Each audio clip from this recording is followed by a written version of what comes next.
just has this top laner that is pretty much able to untilt anybody on his team. When you see somebody perform like that, overall, it's a clean game there from Cloud9. We'll see if they can repeat that success or if Envy have something up their sleeves here as we get into Champion Select for game number 2. Tamken, Shen, and Gangplank banned away from Envy, so the same bans they did have in the first game, and no adaptation yet for C9. Siva and Karma banned away, and there's the Gnar, so C9 respecting the power of the top lane. Right now, with the Gnar out of the picture, Vladimir was the previous ban. It may be something that Envy want to go towards. They can flex pick the Vladimir, but wow, they first picked Jhin. That's really insane. They must think that Sneaky really wants to play that Jhin. They take it away when you could first pick the Rek'Sai. Right now, you probably may have given over Rek'Sai and Vladimir, and then possibility of an Echo being picked up as well for C9 on the last pick, because we saw Envy counterpick the Echo with a Kassadin, so you'd probably want to save your top laner for later. But they do also value this Braum takeaway from Hakuho. To maybe break up the Jhin lane as well. And I mean, I kind of understand it. Jhin is a great champion. Sneaky is a very good Jhin player, but certainly seems like there's a wide open Vladimir-shaped hole in the draft. We'll see if Cloud9 do take the pick there and look to right that potential run, or if they maybe have something else in mind and happy to pick it later here. Certainly no rush to get to the Vlad, but there's the Braum and there's the Rek'Sai for Cloud9. Strong picks with the first pick Jhin takeaway. Very calm here from Cloud9. They are showing nothing to their opponents right now. Picking very standard, taking a takeaway. And Envy, that may have been their plan, is show us a little bit of your hand and then we'll counter. And if that's what's actually happening here, you pick jungle support for Envy and you save your solo laners. So the things that are high priority, they may think they're not high priority enough, like a Gangplank, that it warrants you first picking it. Well, 30 seconds now for Envy to decide what direction they want this draft to go in. Procxin going to flash us a couple different champions. But we'll see where he does settle eventually. Kind of expecting Procxin at one point to just, you know, kick it back, Gravely Sin, just get aggressive. We know how effective he can be playing really up in your face from the jungle. But Envy, I think, settling somewhat different, actually, with these next few picks. We'll see if they lock them in. 5 seconds left to decide if Morgana Echo is what they want, and it is. Cool. I actually think that's really interesting because this Echo was played by Ninja previously. It also pinches the top lane champion pool even more, so there have been 4 top laners taken away. So Impact is going to have to dig a little bit deeper. The Trundle still on the table, the Aurelia also up there, and the Maokai. Maybe Impact returns to that, but different type of effect on the game than what he has had during playoffs, where he's been a force to be reckoned with. Certainly no obvious power pick here for Impact, so we'll see where Cloud9 do go with their draft here. Maybe they give him the counter pick, maybe they want mid lane to have that, so 20 seconds for them to decide kind of what they want to do with this draft. And maybe the teams without Siva and Karma are just going to ignore Vladimir. That's the other thing that we maybe don't realize, and like Cloud9 do. Is it okay if we ban these away? Well, it's maybe not as good. Could still go here to Cloud9, but we'll have to find out shortly. As I imagine Sneaky's going to Ashe, he will, and Jensen looks like he is going to go to Cassiopeia here. Yeah.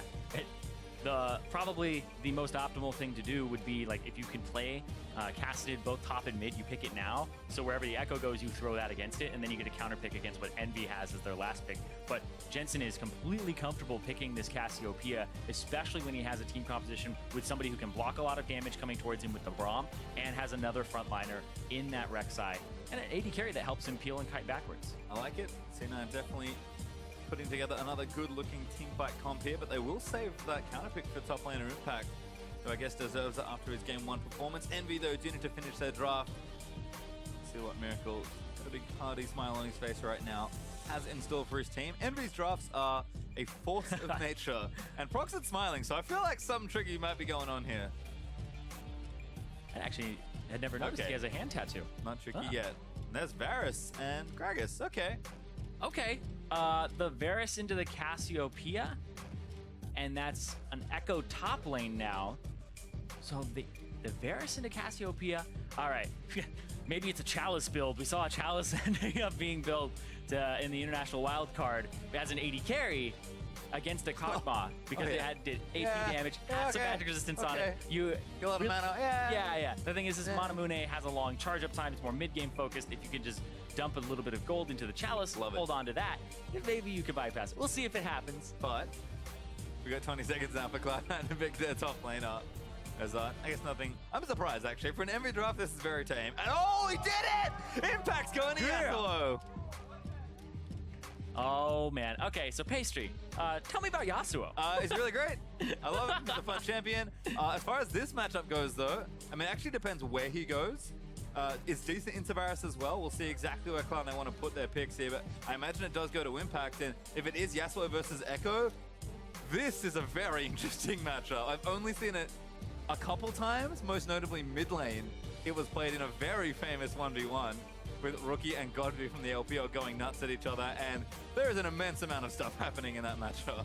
Yeah, that's going to be absolutely insane. Also, the Varus, need to correct myself, there was LMS, it was Machi that did that. Yeah, I was like, wait, there was so much League of Legends yesterday. Europe, LMS, wildcard, NA, but that's what matters right now, North America. It's hard to keep track in the gauntlet with Worlds on the horizon now, but teams are locked in for game number 2. It is Yasuo top, so Impact going to be sticking to the carry roots that he really was known for originally. He's been showing up so far in playoffs. They ban away all these champions, like, fine, give me the Yasuo, I'll show you how it's done. Yeah, that's the thing. You made him dig really deep for that champion. I want to see what he's able to do, because this is not tank Impact. Everybody's like, they should put him on carries. They're misusing him. Well, here we go. Yeah, I guess the crowd got what they want. Keep the hashtags rolling in, though. Hashtag Envy if you think they can dig deep into their pockets and pull out a win and even up the series, or of Cloud9.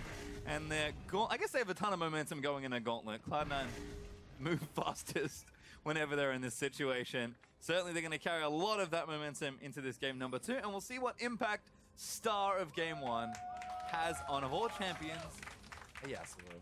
Yeah, and as Seraph, you have to go up against this guy that has beaten you in lane almost every single time you have played him.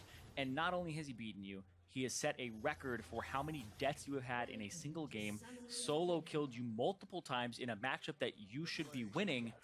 And it just seems like Impact makes Seraph nervous just by being Impact. The way he played that Kennen matchup, you wouldn't dive those minions if you were of a sound mind. And it just seems like he was really nervous. I feel like Impact is a hero to him. Like, when Seraph came over here for CLG, Impact had just won the World Championship, and he was somebody he had looked up to in Korea when he was aspiring to be a professional player, and now he's across the rift from him. I'd be nervous too. Yeah, of course, but you have to put that behind you. Seraph needs to be here for his team in a very crucial time. As a bit of a poke in from Envy, we'll get some vision onto the red buff, but nothing super surprising. Procxin and Seraph do their scouting report, do find the information they expect. And Smoothie, it's a binding. First skill shot and a bit of extra money there from Hakuho does go over. Already winning bottom lane. Yeah, and if this bottom lane with the Morgana can end up getting a binding into a Jhin binding, it's a lot of damage that you cannot return. You have to kind of stand there and take it. And it'll chip away at Smoothie over time, but we really don't see a lot of people playing Morgana, except for Hakuho. Afromu will play it every now and then, but this really seems to be a pick that he enjoys. He enjoys those CC champions with long range. It's usually Braum or the Morgana. From memory, the Envy's cleanest looking game yesterday was actually a Morgana game from Hakuho there in the bottom lane. So we'll see how they match up. Sneaky and Smoothie, though, back to what they know. Yeah, exactly. The Braum and the Ashe here shoving the wave up, making sure they get level 2 first on their support. But with a range support, you get a little bit more damage onto those minions. Gotta be careful. Yeah, everyone can tell the last defense of that little minion. Yeah, it's the next one in the wave because they didn't get to start on their camps. They ended up stopping it with that ward that's at the Gromp right now that you see from Envy. So this is one right here. Gonna get when they get those melees down. Bit of damage there. Very nice actually onto Lod. Gets that crit bullet down onto Sneaky, and that will give them control of the wave. Level 2 in. There's the binding. They nail Sneaky with it. Lod gonna move back in. He wants more. He really wants to go deep, but has to respect Smoothie and his passive. We'll just retake control of the lane. And I want to pay attention to Hakuho's positioning in the Fog of War in this game, because that's what I've been really impressed by on his Morgana, is the fact that he always has a good idea of what the enemy is expecting, what they aren't expecting. He throws out the pool on the left side, and he throws the binding to the right. Normally, you want to throw your binding at where you threw your pool, to get the people who are in it to take your pool damage. Instead of that, throws it off to the right, catches Sneaky. Well, love this from Smoothie. He's actually camping around. They expect Procxin maybe to challenge for this blue buff. Now he's going to get tagged up. That'll force him out. Smoothie, great job protecting this buff from Jensen, and he will get another early blue. We saw this time and time again. from Meteos and Jensen, especially with the Cassiopeia. And that's why Rek'Sai is the most picked or banned champion on 615. It's just super powerful. Sure, sometimes you want the Gragas for the team fighting. Those are the two S tiers, but you also give your mid laner an advantage if they are a mana-based champion. And checking with our final lane, we saw a little bit of it before, but Impact's up a level right now, up pretty healthily on CS, and he's got an isolated 1v1 here, which, with the way he's been playing, is exactly what he wants. You can see where Echo can start to struggle. He just does not have the mobility that Yasuo has. Ooh, yeah, and the fact that Yasuo can actually get rid of the Time Winder with the Wind Wall makes this matchup very difficult for the Echo, unless you have kind of great outplay potential. But if Seraph is not on his game today and he's a little bit nervous against Impact, then yeah, I expect some mistakes to be made in that top lane. But if he can get it together, maybe get some confidence back, get some attention from Procxin, he can turn the matchup around. Yep, definitely a tight matchup, but Impact should have initiative at least in the 1v1, so we'll keep track of it as it pushes in. Gonna dance out again to the parallel conversion. Doesn't get himself stunned, actually pops the wind wall in there to be a bit extra safe. You can see Seraph getting what farm he can with the Time Winder, but Impact gonna keep doing what he's doing here 1v1. Sneaky and Smoothie again, under a bit of fire, but keeping the lane nice and even after that initial advantage Lord and Hakuho got in the 2v2. In fact, Smoothie's going in for a tag. Bit of damage down, needs a stun. Sneaky gonna land it. Great shield there from Hakuho. Yeah, and this is what the problem is with Morgana support, is the mana. He runs out of mana quite quickly if you're using your pool to actually deal damage and try to harass and get your Spell Thief's procs off. And now, no Black Shield available. Another block again. Sneaky actually back in onto Lod. Damage is good. Volley. It's a nice little bit of trade damage there from Sneaky. It's been a really fun 2v2 to watch. Yeah, it's very brawly back and forth. Everybody's just looking for that small advantage over the other in this bottom lane. And the game has become kind of bottom lane focused, not because AD carries are incredibly important. Sorry, AD carries. Rip. But because people are taking teleport, and that's the big roaming place, is to go through that bottom lane. Hey man, why gank one lane? I can gank this one and get 2 kills. Yeah. Value. Yep. Get 2 kills. Dragon's on that side. Rift Herald takes so long to do early game that why would you do it when you could take a turret and get first turret gold? Well, people have kind of figured that out, and Procxin on this side of the map. Level 5, so not quite ready with the ultimate, but not seen just yet. Sneaky and Smoothie may have an idea. Oh, good little pull there. Gonna combo into the stun. Smoothie gonna eat that next one. Procxin is here, but that's not enough distance. Yeah. And Smoothie able to get out pretty easily there. Yeah, at that point, you might want to sneak in to the bush, Ooh. the lane, and oh, Bad news bears? No, we're okay. yeah, Nice. they don't know where Rek'Sai is. Top lane is the answer, but we can see that. Of course, they don't know. Lod, I don't think, had a snare either, so couldn't quite follow up with additional CC. As it stands, Sneaky is actually kind of letting the wave push in. We'll see how much CS he catches under this tower. But Procxin is going to leave them alone for a little while longer. Smoothie has been on point with the Unbreakables, trying to stop what damage he can. And sure, Envy having some advantage here in this lane, but Sneaky and Smoothie should be able to keep it afloat. And that's kind of all they need to do right now. Yeah, these bindings have been on point. Woo. Sneaky can continue eating some damage. Hakuho really showing how much comfort he has on this champion. Yeah, and the fact that he also has Ignite on top of that, it just gives him a lot of kill pressure. So the comfort on this champion, if he can turn it into an advantage, like an actual hard advantage besides the CS, then that would be a huge boon for Envy. Procxin looking again, but there is a ward there. Yeah. He's going to see it, so now he'll clear that out. Sneaky going to have to show respect as Meteos tunnels his way to the other side of the jungle. Envy just going to try and force them off here as Sneaky takes damage. And this is quite an advantage here. Seraph, Oh, though, on here the we top go. side. Level 6s. Could be fun. Impact finds a creep wave to catch. Parallel convergence is down. Impact going to hold on to that little tornado. Does not take it one step further. Yeah, this is just a fun matchup when everybody starts building damage. I think it'll be more towards tank, but let's see here. And Binding Land. Oh, Procxin. Oop. straight to the face. Good Oh, block he there. went but Procxin's in. He wants the first blood. Trying to chase nobody. Gets snared. Lod flashes in, but Meteos will get first blood credit. And now the teleport's coming down. Ultimate there from Varus actually as Ninja's roamed his way down. Will keep them down and away. But Hakuho went down to the turret. Jensen going to catch Lod here. And that one's pear-shaped for Envy. And that's Jensen picking up a kill for himself. Bad news for Envy. And Ninja in that mid lane having to blow his flash. That gives Jensen a ton of kill pressure in this lane. And look at this! Oh! Found another perhaps. Jensen does slow him down, but they're just going to force him off the red buff. No vision, so no need to chase there for Cloud9. Ooh, good attempt. Does snipe it actually. Ninja getting himself a buff is, you can see a big smile on his face as well on the player cam. Yeah, Varus has a lot of great angles that he can actually do that from. You can actually snipe the red buff from the Dragon Pit and take it away, but he gets it from good distance away where you're just not expecting that. Potential dive lined up. Jensen does have some Zen Flash. But Meteos just going to take the Raptor camp down instead, continuing to keep tabs on Procxin. Good little answer there from Cloud. That's awkward. Waiting for his smite. Waiting for his smite. It happens to the best of us. It really does. Happens to me too. What does that tell you? To the worst of us. Thank you. Meteos going to take down the camp. Just smite it away, so I guess get some additional value there, but a little awkward looking. As Procxin actually taking his red buff away. Envy going to look for both red buffs, but Impact found him. And now Procxin's going to have to get creative with his back positionings. Find a nice little brush to get back into. And Cloud9 not going to leave him alone, though. Yep. Preyseeker. Oh! He's not okay. He's not even close. Gets knocked up immediately by the ultimate after the knocker from Meteos. And there's another kill. 2-0-1 now for the Rek'Sai. Yeah, and even went with a Jarm's Fist early on. That's a build that we've been seeing more and more just for the HP early, and it builds into that Titanic. So he's going to go towards that, and he ends up getting his own red buff here. You know, Ninja sniped the other one away. So Meteos ends up getting his own and a kill on top of it. Procxin, I mean, it has not been his gauntlet at all. The regional qualifiers, he's been looking really shaky. He was one of the strengths of the team, being able to heavy farm and gank, and he seemed to have good map awareness near the end of the split. And it's kind of like, well, they need to play around Procxin more. Now, he's 2 levels down. He had so many deaths yesterday. I think he had like a game where he started off with 4 deaths.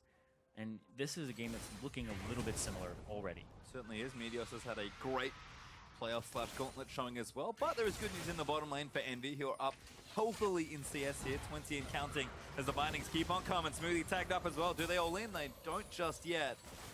For Envy, kind of holding control of this 2v2 right now, and mid lane's pretty even. Top lane going Impact's way as well, but Envy might be happy to split the lanes and take what advantage they can get. And if Meteos is the only difference, your point about Procxin may be even more correct here. Yep, they spot out Meteos, so they get to actually go aggressive on the bottom side of this map after sneaky now nice again, but a nice arrow. Actually, it's black shielded off. Smoothie moves in to save and disrupts the ultimate there from low with the Brawl multi himself. Really well played by Smoothie under pressure to make sure nothing went crazy. Top lane fight dissipated as well. So it's just a smite battle. Who's going to win it? Procxin going to get knocked up here. Does claim the Scuttle Crab, but Jensen's down here as well. Smoothie also looking for a tag. Meteos wants it, not going to chase in. Procxin body slams his way out to safety over the back of the Dragon Pit. Yeah, and because Procxin is 2 levels down, even after getting a couple camps there, that is really big because he could have helped out that bottom lane. That could have been maybe 2 kills and a turret going the way of Envy, but he wanted the blue buff. He needed it because he's so far behind, and he saw that Meteos was topside because he was clearing out a ward, and Procxin's waiting. They're actually going in for it, but Meteos is just too large right now. Almost takes out the jungler solo. As Envy's dual lane doesn't have enough health. Another binding. Smoothie, get the door up, but he's been ignited. That should be enough for a kill. And Morgana's gonna claim it. And that's the kill over to Hakuho. It ends up being worth there. Sneaky had heal, but was like, I don't know if it's gonna save you, and saves the summoner spell instead. In fact, actually back roaming into that mid lane does have his ultimate. I was looking for, but looks like Nita's gonna just play it back nice and safe there on the Varus. So not much of a threat there. Impact though, once again, roaming between the lanes, trying to see if he can find an advantage in a different lane. Seraph in the meantime has caught up as far as the total CS goes, but Impact will return to catch the wave and kind of continue strong arming this lane, although it seems to have bounced out kind of relatively well between the 2 top laners now. Yeah, and the Yasuo close to that frozen mallet, whereas on the opposite side, Seraph, it isn't going to be the Trinity Force build, because it looks like it's going to be the older build. You don't get Glacial Shroud unless you're going for the Iceborne Gauntlet, which would take the place of the Trinity Force in the build. Yeah, much tankier here for the early Echo build at least. And I think both these top lane champions actually going for maybe a build you wouldn't expect as much. This Yasuo build has been very popular on ladder, I know. Yeah, it's Trinity Mallet, and we'll see. Find out. No crit's a little weird, but we'll keep moving in for it. Impact gonna get stunned. No, he doesn't. Weaves his way just out from under the parallel convergence. Impact, just some poke there, but Seraph more than safe with his ultimate ready. He just gets to go through all of the minions, back and forth. Well, Impact hasn't had, you know, that same solo kill performance, but that's usually what you expect here if Seraph's playing it safe. Well, we'll see how this moves as Procxin once again kind of paying attention down towards that bottom half of the map, but he's woefully behind in CS at this point. Experience is 2 levels down for Meteos, almost level 10 actually for the Rek'Sai, so they'll just try and take this Drake away. And that's the big thing, is that they just don't have jungle pressure on Envy's side. Procxin down 2 levels. Meteos has just been farming incredibly well, and every single time he can, he goes in and takes the Raptors because he knows that Jensen will have kill pressure onto Ninja and have pressure in that lane. Jensen did take the cleanse pretty much for the sole reason of getting rid of the chain of corruption on him if he gets hit by it in lane. It'll also help with the binding later if he does get locked up by it, but this is usually what you take that summoner spell for in this matchup. Yep, nice and safe choice there for Jensen, who has been farming happily next to Ninja here. They've actually both just been farming up nicely. Jensen did have that one little roam, and he's been quite active, pushing the lane out and trying to find more ways in for his team. Cloud9 up still here, 14 minutes in, but it's only 1,000 gold, so Envy have done a much better job containing Cloud9 in this early game, but Cloud9 have certainly been playing the map quite well, and we'll see if they can open up more advantages or if we get to a nice even mid game, and at that point, be very curious to see what happens, particularly with Lod having a nice advantage in his lane as well. He's got CS advantage. That bottom lane turret is pretty much a Jhin crit shot away from dying. It's very low, and that would be the first turret gold, so you have to kind of hug this turret, make sure that it doesn't get completely shut down, or you give it up. Not going to give it up just yet here. Nice little wave clear there from Sneaky and Smoothie. No runes yet, but has enough with the Zeal and the BF sword. Yeah, and if you're wondering why they don't just push up, there's that ward in this second bush that Envy are respecting because it would teleport behind them. It's one that's I think it just, did it expire?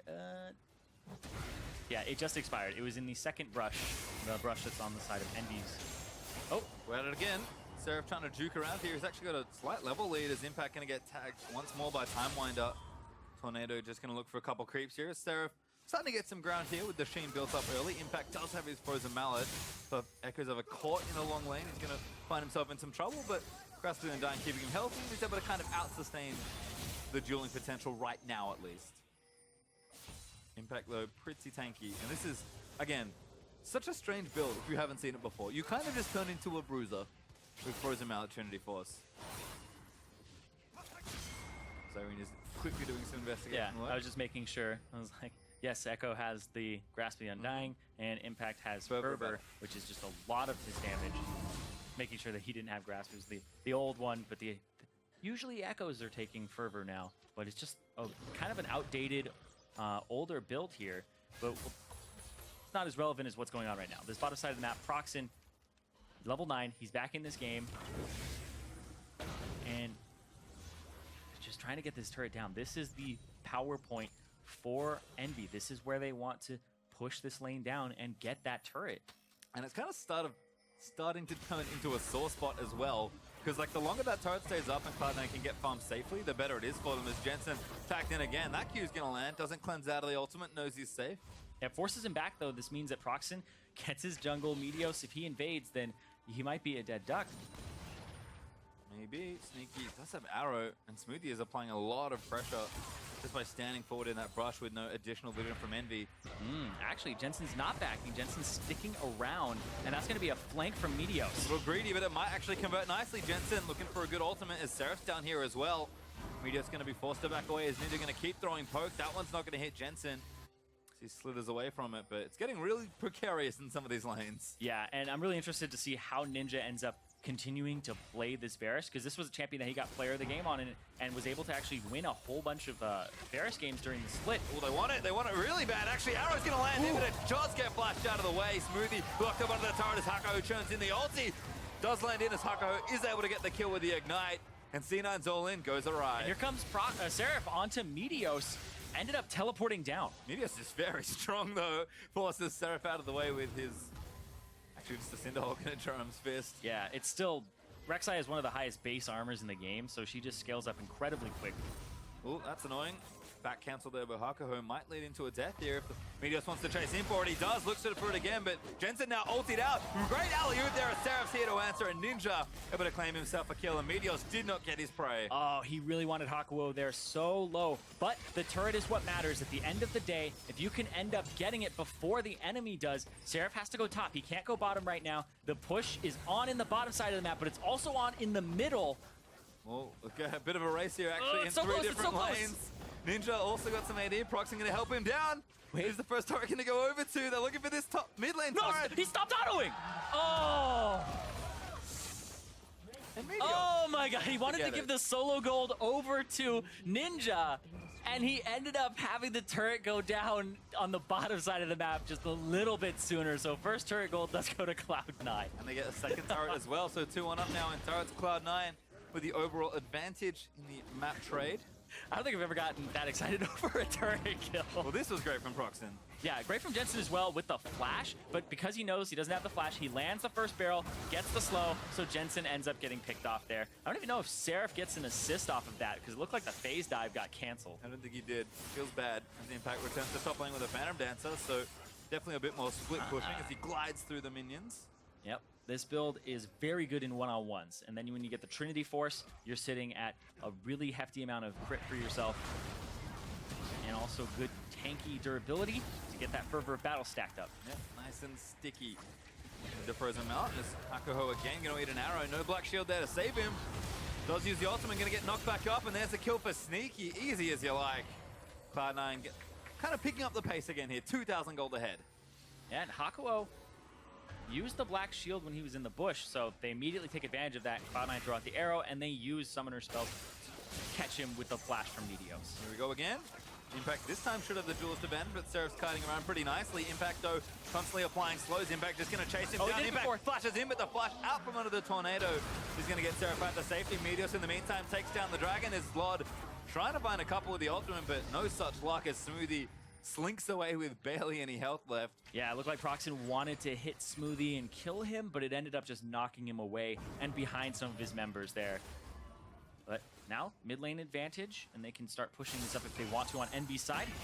This is just so frustrating for Seraph. He's got no ultimate now. Impact going to look to keep chasing his way in. Seraph going to try and use Fog of War, and he does juke himself out to safety. He wants to try and slow him down before he gets back to his turret so that Ninja can catch up. You guys ready for another 1v2? Because I think that's what Impact needs to get out of it. Windwall's the time winder. Here's 1v3 now, and there's a fourth coming with Hakuho. Impact, can he magic his way out of this one? Dashes out from under the power like convergence. Looks for Ninja, but gets knocked back by Procxin. Knock up, not enough to channel last breath. So close to actually getting a kill onto Ninja there, but it was the body slam from Procxin that interrupted it. Ninja's back in a weird place.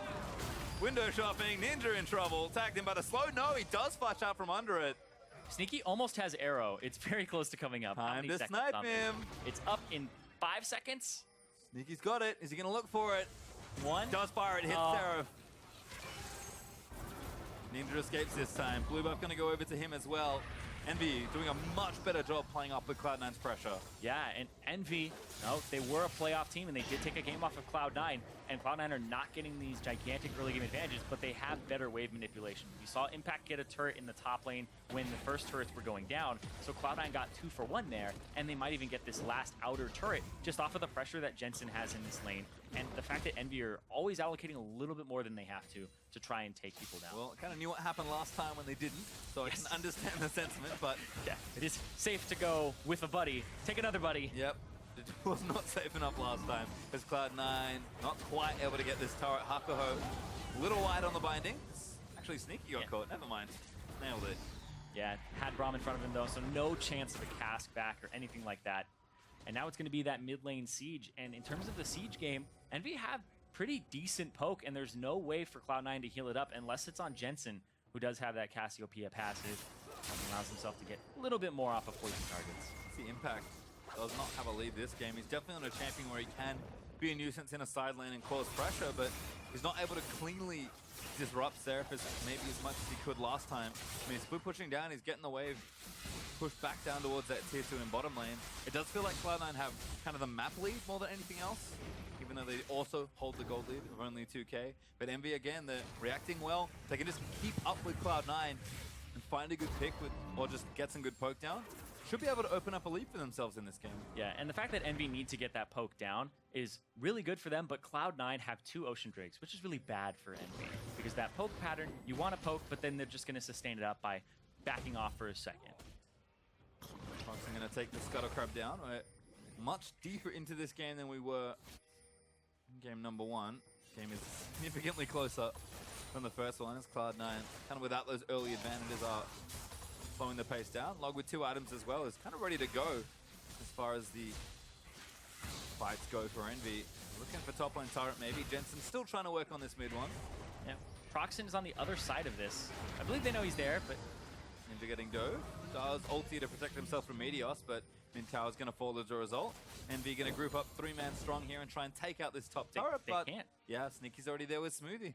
Yeah, and that's just the rotation from Cloud9 is they know because, or Envy knows because Cloud9 just got that middle tier 1 that if they end up on a caught turret. Good ult from Seraph. It's the Dragon Ball Z we love. Impact gonna keep moving back in for it, but the proc from the passive's enough to escape. Impact just can't chase, and this is how tight this matchup can be 1v1. It's very close, and then it's if you really want to dedicate to it, everybody's pretty low. What happens if he lands the knock-up, then you lose. If he doesn't, then you still may lose as Echo. So yeah, it's a very big toss-up there. You just had to outplay. He didn't trust himself to do it. These are much tankier champions as well. Back when I saw this, it was full damage. Back in my day. It was even more fun. That's right. It was full damage AP Echo and AD Yasuo or attack speed Yasuo crit.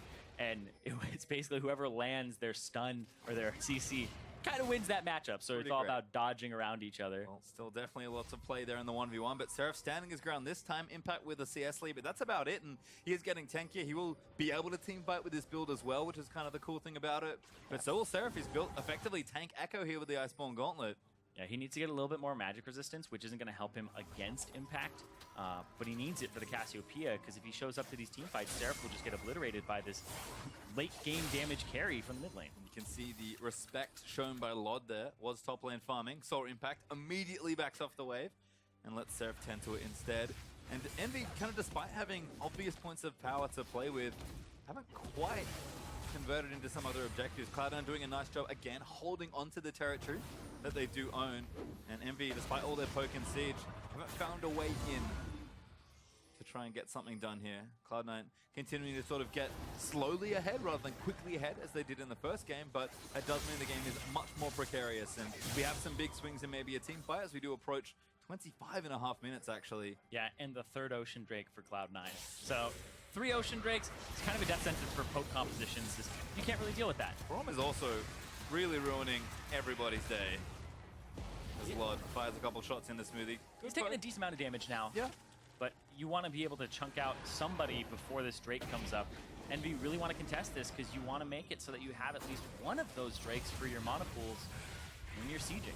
Well, looks like top lane's a bit busy on the minimap. Yeah, so Sneaky also got chunked out too. This is going to be really close for Cloud9, but hold on, top side of that. I think this will have to be a 4v4. Seraph got low, so I don't think he can teleport safely. If they're going to keep applying pressure, Jensen actually gets tagged. Cleanses out of the way, flashes himself to safety as well. And now the teleports come in. Smoothie with initiation as Hakuho is going to go down. Lod tagged there as well. Seraph joins, but he's awfully low. Impact going to look to put up the wind wall and zone them off the rest of the Drake. But now Seraph going to get kind of back. Ultis his way to safety. Ninja caught up by the last breath now as Impact going to dive in. Meteos gets one up to Lod. Impact goes crazy in the backlines, gets a double. He'll finally go down to Echo, but Cloud9 clean house for the ace. And Cloud9 are going to pick up the Drake on top of it. And they are pinging onto Baron at 26 minutes with an ace and only losing 1 member. And that's the thing, we talked about the game being close. The issue there is that when something goes wrong in a game like this, it tends to go horribly wrong. And all of a sudden, Cloud9 go from 2,000 to 3,000 gold ahead to 5,000 gold ahead to a Baron and more. Yep, it's going to be cresting that 8,000 gold mark very shortly. But yeah, no contest here, no ability to even show yourself near that Baron, and it's that 6,000 gold lead. Well, Cloud9, I mean, they are trying to look to take care of business in the gauntlet to get to tomorrow. Certainly Hits Jensen. Jensen holds on to his cleanse until all 3 CCs hit him. He got hit by everything, cleanses, flashes. Then the knockup from Smoothie comes through across everybody. Then he gets out, and this from Impact throws out the Q.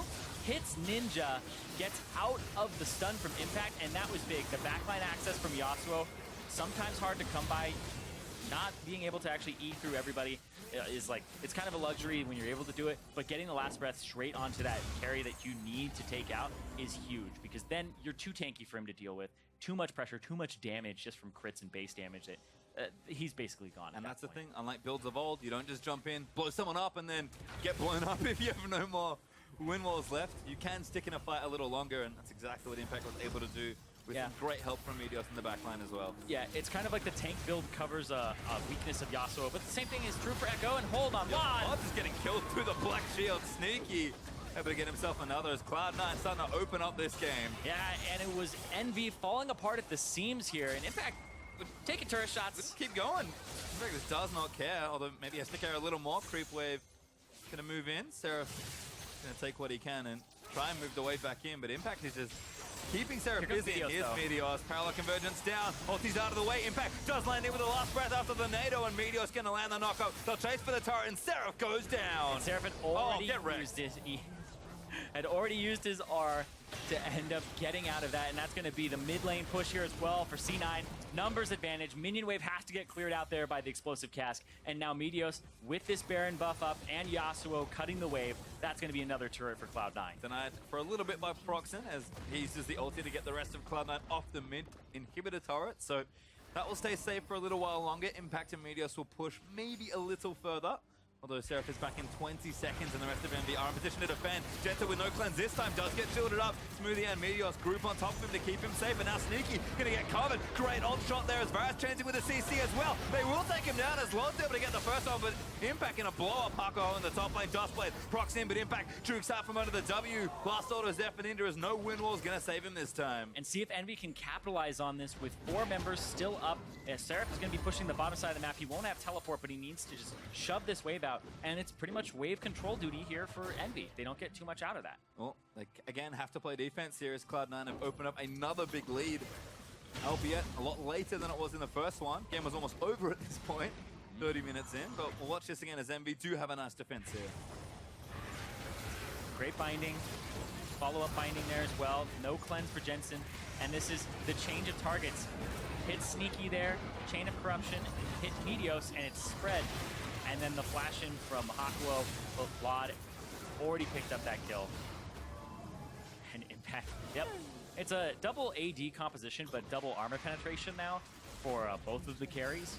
So you have to stack that armor up. You can see Meteos has the Thorn Mail. Nothing for... Ooh, actually found Procxin with a long-range arrow. Ninja gonna get knocked up here, and here's Impact looking to clean up. There's one. Goes out Varus. There's two as Lord goes down. Impact collects a double. Did he flash? He did, yeah. He's actually chasing into Seraph. Stun there from, slow there from Smoothie. He's gonna get black shielded as Jensen.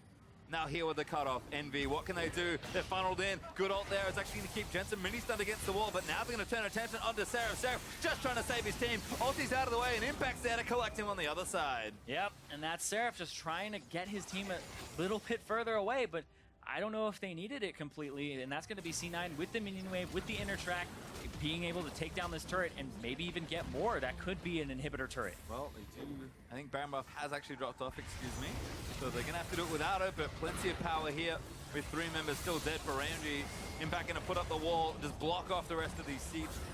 Oh, the counter siege. Hakuho knocked up. No follow in though, as that top lane inhib will fall down. Cloud9 bust open the base. Yeah, and that wind wall you were talking about, how it stops that wave clear, it stops the siege as well, which is one of the things that, you know, it was last picked for against this Envy composition, because they want to poke you down, and he's just saying, nope, that's not going to happen here, and able to save some members. Beautiful compliment to the Braum as well. We saw the priority on that pick. Double wall comes pretty good against double AD. Yeah, it's very true. But this is also something that's a kind of an augmentation to the Yasuo build, is the Wit's End. You see it sometimes, not usually against a double AD composition, but because it's going to give him a little bit more tankiness and durability against the split pusher against him in Seraph, and it'll shred his magic resistance, allow his E to do a little bit more damage. Yep. Ooh, Jensen actually knocked back in. Procxin with a big play. He hit Jensen. Oh no! They split the difference. And Log gets nothing. Dustblade Prox actually not quite enough. And Impact with Meteos back to their old tricks again. Hakuho getting low down. Impact, huge knock up there as the Dustblade's going to proc in as well. Still going in. Flow Prox in for a bit of extra shield, and that's a double in for Impact. Still kiting though, as Seraph now going to be the next target. Impact lives forever as Seraph knocked down again. Sneaky finally goes down actually as Lord's able to get it. Impact fell as well, and what a mess. And Ninja's the only surviving member of Envy right now. There are minions pushing into the top side of his base, and C9 have a minion wave in the middle. They're gonna start pushing for another inhibitor turret. Yep, Jensen guiding the wave forward there as the rest of his team will rejoin him. And Ninja walks all the way back to the fountain just to be extra specially safe. But this tower's gonna fall with just a stiff breeze. And C9 going to move in to claim inhibitor number 2. And they just have so much regen with these 3 Ocean Drakes that you can step away from the fight and come back in a few seconds later, and you will be healthy and you'll be ready to go again. Mountain Drake on the table. I assume Cloud9 go for that before they back off. And Cloud9, hefty advantage now, cresting almost 13,000 gold. Around the same time the last game was ended, they want to have that semifinal rematch against Immortals and say, you know what, that wasn't a fluke. 3-2, we can do it better. And it's great to see the pace change from Cloud9, you know. Envy played way more consistently in this early game. We're going to watch this one again. Impact and Meteos just doing so much work in this backline. And right there, Ninja just missed so much. Finally lands the R, but the follow-up Q goes towards Sneaky, ends up not killing Sneaky, and then the backline access from Impact with Meteos. The Rek'Sai knockup setting up the last breath. And then Impact plays this so well. Staying behind Smoothie. Smoothie is basically hugging him at that point. And Impact steps away from the chrono break and then gets taken out there from behind. Didn't expect that arrow in his back.